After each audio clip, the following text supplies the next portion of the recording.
Hello everyone, welcome to Gita's Power. Today let us know the 16th verse of second chapter in the Bhagavad Gita. Na sato vidyate bhavo, na bhavo vidyate sataha, ubhayorapi drishtvam stvanayostattvadarshibhi.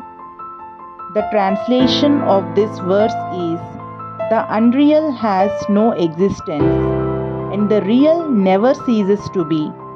The reality of both has thus been perceived by the seers of truth. Hare Krishna.